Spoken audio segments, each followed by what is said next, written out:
Кыргыз Республикасынын Министрлер Комитети 2024-жылдын 30 мартындагы номер 654 токтому менен Кыргыз Республикасында 12 жылдык мектептик билим берүүгө өтүү концепциясы бекитилди.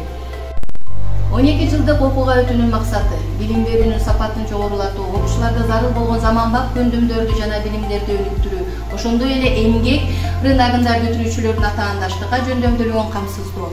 Бүтүрүүчүнүн жаш курагы эч кандай өзгөрбөйт. Жана 11 жылдык окуудагы эле бойдон калат. Нолевой класс 1-класс болот. Мектепке балдар 6 жаштан бара баштайт. Балдардын жаш курагы өзгөрөбү? Балдар мектепти 18-19 жашында бүтөбү?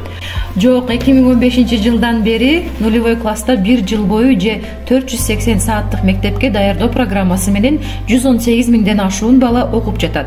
Мындан ары нулевой класс эмес, 1-класс деп аталат. Окуучулардын жаш курагы өзгөрбөйт. Бала мектепти азыр канча жашта бүтсө, 12 жылдык модельде деле ошол жашта аяктайт. Окуучуларга мектеп жетишпейт. Алар кайда отурушат? Окуучулардын саны өзгөрбөйт. Мектеп курулуштары 12 жылдык билим берүүгө карабастан интенсивдүү салынып жатат. Мугалимдер даяр эмес. Алар 12 жылдык окутуу ыкмаларын билеби?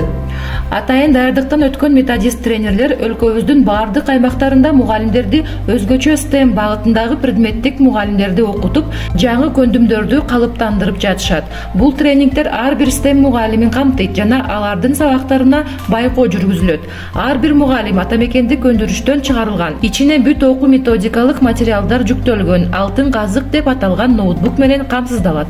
Китеп маселеси чечилеби? Чечилет. Азыр эң алдыңкы дүйнөлүк практикадагы окуу китептери менен мамлекеттик компоненттерди айкалыштыруу аркылуу 1-12 класстар үчүн так илимдер багытындагы жана англис тили боюнча окуу китептери даярдалууда.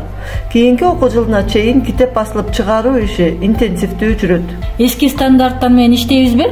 Жок, азыр мамлекеттик билим берүү стандарты да, предметтик стандарттар да уда иштелип жатат. Албетте кыйынчылыктар болот. Ар бир мугалим изденип окуучуга багытталган сабак берүүдө чыгармачылык менен тынымсыз иштеши керек.